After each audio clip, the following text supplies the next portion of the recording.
Rencontre, une émission de Jean Corcos consacrée à la connaissance du monde musulman.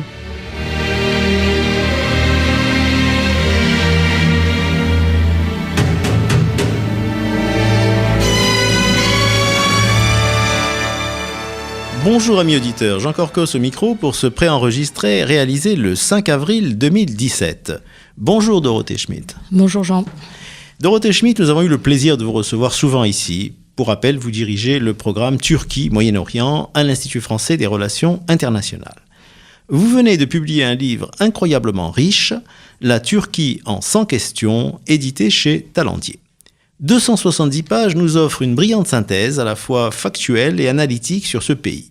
L'ouvrage se décline en une série de grands chapitres. Histoire, politique, culture et société, religion, économie, géopolitique et enfin France et Union européenne.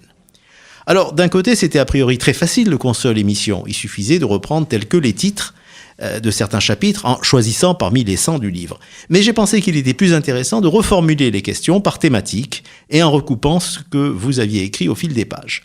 Et puis il fallait faire des choix. Alors j'ai préféré que l'on aborde plutôt ce fascinant pays en essayant de comprendre ses racines, ses invariants et tout ce qui a construit la mentalité turque des Ottomans au régime actuel d'Erdogan. Alors on va passer à la première question, Dorothée Schmitt. On va essayer aussi de faire un grand écart entre le passé et le présent. Vous évoquez au chapitre 11 les jeunes Turcs qui, à la fin du 19e siècle, ont fondé une organisation secrète pour moderniser l'Empire ottoman sur des bases libérales. On sait que ça a fini par un bain de sang avec le désastre de la Première Guerre mondiale et le génocide arménien. Dans votre introduction et au fil du livre, vous rappelez les réalisations de l'AKP au pouvoir depuis 15 ans, sa démarche au début pour ouvrir une société en crise. Pensez-vous, au vu de l'actualité récente, que cela peut finir aussi mal que pour les jeunes Turcs ? Je crois, Jean, que les comparaisons sont toujours un peu compliquées pour la Turquie, parce que c'est vrai que c'est un pays qui est très exotique, qui finalement a conçu son propre modèle politique un peu à l'écart de celui à la fois de l'Europe et du Moyen-Orient, qui est vraiment un pays intermédiaire. Et puis surtout qui a vécu très replié sur lui-même pendant bientôt une centaine d'années aujourd'hui, puisque la République a été fondée en 1923. Et effectivement, sur les comparaisons historiques, on est toujours tenté de se reporter à l'Empire ottoman ou au début de la fondation de la République. Il y a des cycles historiques aussi beaucoup plus courts en Turquie, qui sont juste des cycles de disparition des partis politiques. Quand l'AKP, qui est aujourd'hui au pouvoir, est arrivé, s'est imposé sur la scène politique turque en 2002, il a fait disparaître comme par magie tous les anciens partis de centre-droit. Ce qui est frappant aujourd'hui, c'est que la Turquie, elle est engagée dans une guerre, je dirais même dans deux guerres. Alors il y a des opérations en Syrie dont on sait qu'aujourd'hui la Turquie a dit qu'elle allait y mettre fin, mais en réalité qu'elle allait rester sur le territoire syrien. Et ça, c'est la première fois que les Turcs s'engagent à l'extérieur de leurs frontières depuis les opérations de Chypre. Et puis il y a cette guerre contre les Kurdes dans le sud-est de la Turquie. Et ces deux conflits ouverts font effectivement craindre une montée de la violence en Turquie sur fond aussi de terrorisme et de désagrégation sociale. Très bien. Alors, il y a une série de chapitres avec pour titre des questions très précises. Pourquoi l'Empire ottoman a disparu ? Quand ont été tracées les frontières de la Turquie actuelle ? Pourquoi Ankara est-elle la capitale et non Istanbul ? Est-ce que vous pourrez répondre très rapidement déjà à ces trois questions ? Alors très rapidement, pourquoi l'Empire ottoman a disparu ? L'Empire ottoman, c'est une longue histoire de déclin qui finalement commence au moment de sa plus grande extension dès le XVIe, le XVIIe siècle. Et puis au XIXe siècle, un empire qui est miné par les nationalités et par cette idée que le droit des peuples à disposer d'eux-mêmes doit déboucher sur la création d'États-nations. Et la Turquie elle-même va être une forme d'État-nation créée en 1923 à partir de rien et de façon assez artificielle puisqu'il faut imposer l'idée d'une nation turque. Sur les frontières, elles ont été tracées en 1923 à l'issue de ce que les Turcs appellent une guerre de reconquête. On a eu un premier traité de paix qui est le traité de Sèvres en 1920.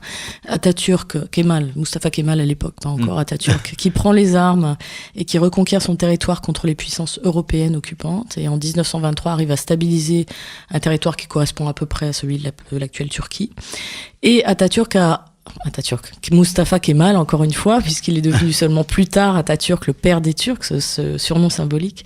Donc Mustafa Kemal installe sa capitale à Ankara parce qu'Istanbul, c'est à l'époque le symbole de précisément cette décadence de l'Empire ottoman, d'une ville cosmopolite, européanisée et qui s'est vendue à l'ennemi.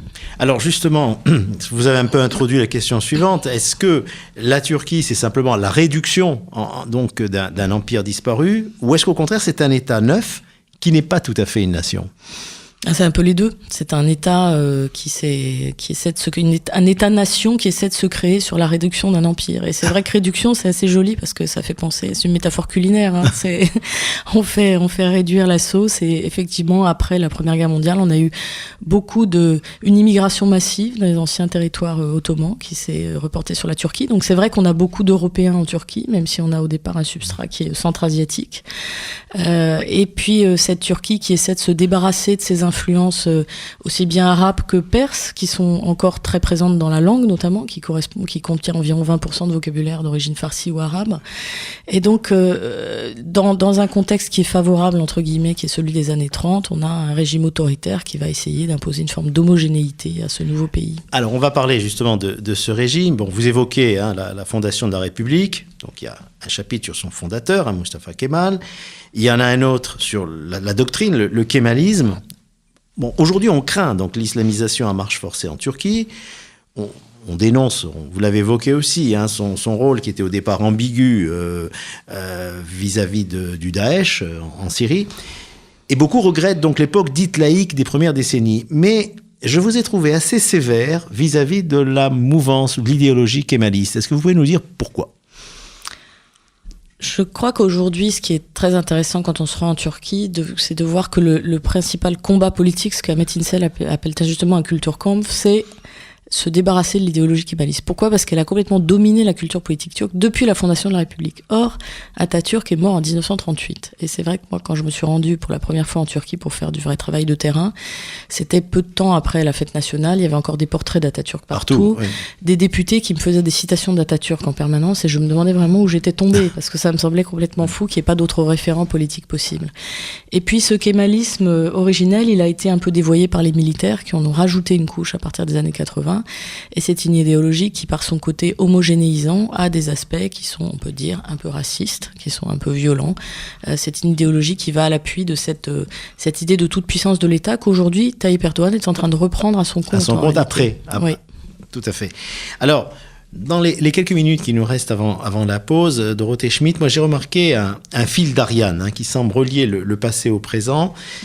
C'est au fond un nationalisme assez virulent. Alors, comment est-ce qu'on peut l'expliquer ? Est-ce que c'est une méfiance vis-à-vis des grandes puissances ? Il y a un chapitre qui s'appelle « Le traumatisme de Sèvres », vous l'avez évoqué, ce dépeçage un peu de l'Empire ottoman juste après la Première Guerre mondiale. Est-ce que c'est un sentiment finalement artificiel, qui est inspiré par le pouvoir pour réunir une société assez clivée ? Est-ce que c'est un phénomène culturel ? Et quel rôle a l'islam dans ce nationalisme ? Ça fait beaucoup d'hypothèses, mais bon. Alors c'est vrai que j'ai mis dans le livre une question qui est pourquoi les Turcs sont nationalistes. Ça fait partie des questions que moi-même je me posais, c'est-à-dire sur lesquelles j'étais pas tellement sûre de la façon dont menait la synthèse. Je crois qu'évidemment le kémalisme a le nationalisme pour fondement, parce que le nationalisme est considéré comme un réflexe de survie des Turcs pour défendre ce nouveau pays qui est né donc sur les décombres de l'Empire ottoman. Le paradoxe, c'est que c'est un nationalisme qui s'organise autour de cette identité turque qui auparavant était considérée comme une identité pas forcément très glorieuse par les Turcs eux-mêmes. C'était pas forcément le Turc anatolien était plutôt considéré comme quelque chose d'un peu peu rural, d'un peu paysan, et pas forcément comme un modèle élitaire remarquable. Et puis, tout au long du XXe siècle, ce nationalisme s'est conforté avec cette semi-autarcie dans laquelle la Turquie a vécu. Donc, un pays qui était pas assez ouvert probablement pour se confronter à ses voisins. Et c'est d'autant plus étonnant aujourd'hui de voir ressurgir un ultranationalisme en Turquie, dont on sent très bien que c'est un outil politique qu'utilise Tayyip Erdogan, notamment dans les périodes électorales, comme aujourd'hui, avant ce fameux référendum constitutionnel qui aura lieu le 16 avril. Alors, à propos des religions, il y a un certain nombre de chapitres, et je dois dire que vous n'avez pas parlé la langue de bois. Vous rappelez l'élimination des chrétiens. Ils étaient à peu près 5 millions au début du siècle dernier. Il ne serait qu'un peu plus de 100 000. Vous soulignez l'antisémitisme actuel et même passé, ce qui est moins connu. Et j'ai relevé un chiffre incroyable, page 152. Le budget de la Diyanet, c'est la direction des affaires religieuses, est de 1,75 milliard de dollars par an, soit le double du budget du ministère de la Santé. Est-ce que la réislamisation du pays est irrévocable ? Alors en fait, quand on parle de cette statistique, c'est des comparaisons qui sont très intéressantes, mais qui montrent surtout, à mon avis, de façon implicite que les affaires religieuses sont aujourd'hui un instrument au service de l'État en Turquie et qui est dans la main du président de la République Tayyip Erdogan, qui en fait un outil pour conduire la société turque. Tout ce qui concerne les politiques sociales en Turquie aujourd'hui a été géré de façon beaucoup plus souple, avec beaucoup de partenariats publics-privés notamment. Donc, par exemple, beaucoup de villes où on a construit des nouveaux hôpitaux, on a fait appel à des partenaires privés. Donc ça, c'est aussi tout le paradoxe de cette modernisation de la Turquie, qui a des côtés très libéraux du point de vue économique. Oui, tout à fait. Et qui, du point de vue des mœurs, est en train de revenir à une sorte de morale bourgeoise islamique qui correspond à la culture sociale de l'équipe de l'AKP au pouvoir. Et ce qui est très important, c'est que cette réislamisation, aujourd'hui, elle passe surtout par l'éducation. Et on a vraiment un retour de l'enseignement de la religion à l'école, on a un retour de l'enseignement religieux, et beaucoup de Turcs qui ont été éduqués dans le laïcisme classique qui était l'héritage effectivement d'Atatürk ne se retrouvent pas dans cette nouvelle évolution et se demandent si ça ne va pas faire basculer irrévocablement l'Atatürkisme, le kémalisme dans les greniers de l'histoire. Alors, il y a une minorité peu connue, je veux dire, en France, ce sont les Alévis. Et elle est assez étrange, elle est en même temps marginalisée. Est-ce que vous pourriez en 2 minutes nous dire qui sont les Alévis ? On ne sait pas très bien qui sont les Alévis parce qu'ils ne se montrent pas. Alors moi, ça c'est le truc très intéressant, c'est que en Turquie, j'ai jamais rencontré personne qui m'ait dit spontanément qu'il était Alévi. J'en ai toujours vu à l'extérieur de la Turquie. Et notamment ceux qui se disent le plus facilement Alévis sont les Kurdes Alévis, qui sont une minorité dans la minorité. Et qui sont souvent considérés comme faisant partie d'une communauté d'intellectuels progressistes et très politisés. Et c'est là qu'on a des traces de ce que sont socialement les Alévis en Turquie aujourd'hui. C'est quand on s'intéresse à la gauche turque, qui est totalement minoritaire en réalité. Donc les Alévis, c'est une minorité qui représenterait peut-être entre 10 et 20% ce qui est pas mal, des Turcs, déjà. Ce qui est très important. Qui est une minorité chiisante, qui se dit pas complètement chiite, mais effectivement, alévisme, ça vient de Ali, donc ça a à voir avec le chiisme. Et en réalité, sur leur pratique, on a une forme de syncrétisme qui est très typique des débuts de l'islam turc, qui est un mélange d'héritage, de tradition et de rites d'Asie centrale et d'islam classique. Merci pour ces précisions. Alors, quelques questions à propos des femmes et des minorités sexuelles. Bon, votre livre donne des informations assez inquiétantes. 45 à 65% des femmes portent maintenant le voile. L'AKP a grignoté les interdits promulgués par la République pour les signes religieux apparents. La mode islamique représente un marché de 22 milliards de dollars ou d'euros par an. Le président Erdogan compare l'avortement à un meurtre. Seuls 9% des Turcs considèrent l'homosexualité comme acceptable. Où va la société turque ? Mais là, vous avez condensé un certain nombre de questions de société qui me tiennent à cœur, effectivement. Je vois que vous insistez beaucoup sur le côté inquiétant. Pourtant, j'essayais de traiter ça pour expliquer finalement ce que disent toujours l'équipe au pouvoir, qui est que c'est la Turquie réelle qui est en train de se manifester, qui est une société assez conservatrice, qui effectivement considère que les hommes et les femmes, c'est pas la même chose, que chacun a son rôle. J'ai ajouté une question sur le voile qui n'était pas au début. J'ai fait sauter une question exprès là-dessus pour expliquer tous ces paradoxes qu'on a sur l'obsession du retour du voile en Turquie. Pour les kémalistes, c'est un signe de réislamisation. Beaucoup vous diront classiquement que c'est juste parce que les femmes voulaient sortir de chez elles. Mais aujourd'hui, c'est devenu un marché, donc c'est devenu quelque chose d'attractif. Donc effectivement, il y a une dynamique du voile en Turquie qui est intéressante. Sur la situation des femmes, c'est souvent moins connu parce que les kémalistes ont beaucoup fait leur marketing sur l'idée que la société turque était progressiste du point de vue des droits des femmes, ce qui, à mon avis, est assez faux. Très bien. Alors, dans le même ordre d'idée, la situation des libertés, surtout après la vague de répression depuis le coup d'État manqué de juillet 2016, 100 journalistes sont emprisonnés actuellement. La Turquie a une place peu enviable dans le classement de Reporters sans frontières, 151e sur 180 pays. Est-ce qu'il y a encore des médias d'opposition en Turquie ?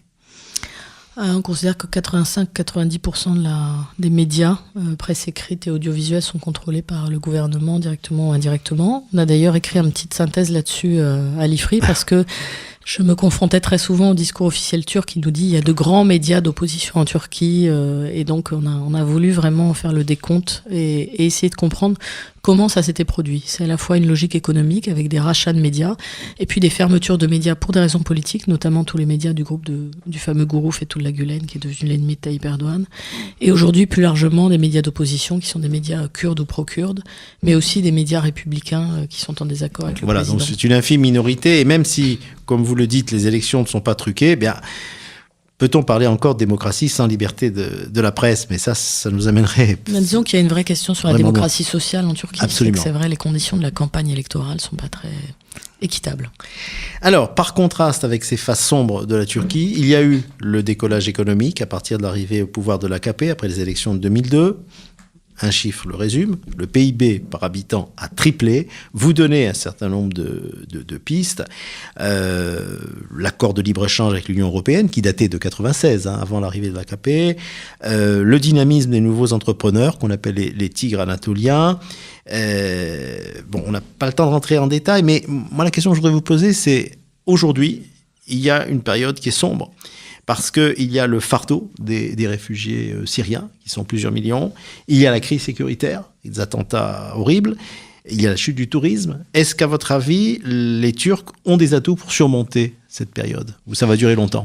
Alors d'abord, encore une fois, cette statistique, je me souviens que je l'avais citée dans un article dans Le Monde il y a quelques années, qu'il y avait une économiste à l'IFRI qui m'avait dit « Non mais tu t'es trompé, c'est pas possible ». J'ai dit ben, si, effectivement, et c'est une statistique qui est extrêmement impressionnante parce qu'en fait, on a eu un effet de rattrapage.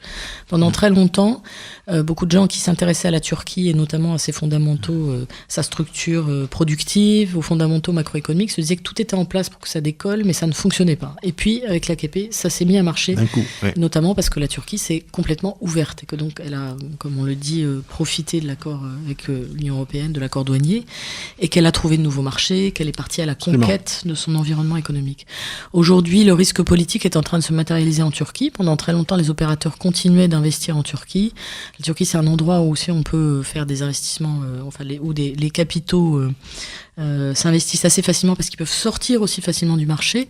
La question, c'est qui aujourd'hui va investir dans les structures productives en Turquie en sachant qu'on a des risques sécuritaires. On voit qu'il y a l'humeur des investisseurs, notamment européens, qui représentent les 2/3 des investisseurs en Turquie. L'humeur est aujourd'hui beaucoup moins positive. Beaucoup moins positive. Alors, toute dernière question, il nous reste à peu près 3 minutes. Eh bien, je le disais en première partie d'émission, cette crise un petit peu qui a commencé avec la campagne donc du président turc pour modifier par référendum la Constitution. Il compte beaucoup sur le vote des millions de Turcs de la diaspora en Europe. On sait que des ministres ont été envoyés là-bas, donc en Allemagne, en Hollande. Ils ont été renvoyés parce que les responsables du gouvernement jugeaient que c'était une ingérence inadmissible. Alors que chez nous, le ministre des Affaires étrangères a été accepté. Et alors là, Recep Tayyip Erdogan s'est complètement lâché. Il a traité les Pays-Bas et l'Allemagne fédérale de nazis. Est-ce qu'à votre avis, c'était lié à sa personnalité, qui est imprévisible, ou est-ce que c'était un calcul politicien ? Il y a encore une autre explication, c'est que les Turcs n'ont pas vécu la Seconde Guerre mondiale comme nous, et qu'ils ne savent pas très bien ce que c'est que ça veut dire nazi. Oui, non, mais c'est vrai, j'en parlais avec des diplomates européens récemment qui me disaient, mais peut-être qu'en fait, ils n'ont pas la bonne définition du nazisme. Il va falloir qu'on en discute dans ce cas. Que dans cette espèce de démonstration de force rhétorique de l'AKP à l'extérieur, il y a à la fois capter le vote de la diaspora turque, qui effectivement est important puisqu'on est un peu sur le fil pour ce référendum, mais il y a aussi un aspect pour le marché intérieur turc, c'est-à-dire que ça a resserré les rangs avec ce fameux nationalisme dont on parlait tout à l'heure, et que même l'opposition s'est rangée sur ce plan aux côtés de l'AKP, oui. Voilà, aux côtés de l'AKP, aux côtés du président de la République, en disant qu'il était inadmissible que les Turcs aient été traités comme ça en Europe. Merci Dorothée Schmidt. Je rappelle une dernière fois le titre de votre livre que je recommande vraiment à nos auditeurs d'acheter parce qu'il est très riche. J'ai appris beaucoup de choses en le lisant. Donc La Turquie en 100 questions de Dorothée Schmidt, c'est aux éditions Talendier. Merci de nous avoir suivis et je vous donne rendez-vous dans 15 jours. Au revoir.